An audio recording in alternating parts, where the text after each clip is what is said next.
Pardi ટુકવાડા national highway number 48 પર દોડતા કન્ટેનરમાં લાગી ભીષણ આગ। વાપી તરફ જઈ રહેલો ટ્રાન્સપોર્ટ ભરેલો કન્ટેનર ધડાધડ સળગ્યો।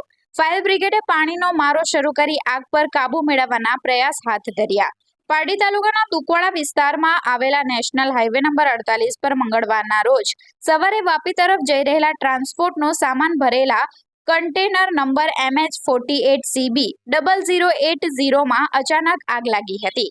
પ્રાથમિક માહિતી અનુસાર કન્ટેનરના એન્જિનના કેબિનના ભાગે પહેલા આગ ભભૂકી ઉઠી હતી અને ત્યારબાદ થોડી જ ક્ષણોમાં આગે વિકરાળ સ્વરૂપ ધારણ કરી ટ્રાન્સપોર્ટના સામાન સુધી ફેલાઈ ગઈ હતી।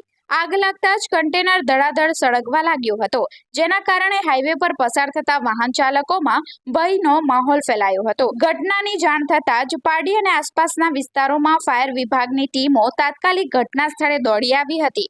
ફાયર બ્રિગેડના જવાનોએ પાણીનો મારો શરૂ કરી લાંબી જહેમત બાદ આગ ઉપર કાબુ મેળવવાના પ્રયાસો હાથ ધર્યા હતા। ઘટનાના કારણે નેશનલ હાઈવે પર લાંબો ટ્રાફિક જામ સર્જાયો હતો। બંને તરફ વાહનોની લાંબી કતારો લાગી જતા મુસાફરોને ભારે હાલાકીનો સામનો કરવો પડ્યો હતો। ઘટના સ્થળે અફરાતફરી અને દોડધામના દ્રશ્યો પણ જોવા મળ્યા હતા। સદનસીબે આ ઘટનામાં કોઈ જાનહાનિ થઈ ન હોવાના અહેવાલો પ્રાપ્ત થયા છે। આગનું ચોક્કસ કારણ જાણવા માટે આગળની તપાસ હાથ ધરવામાં આવશે।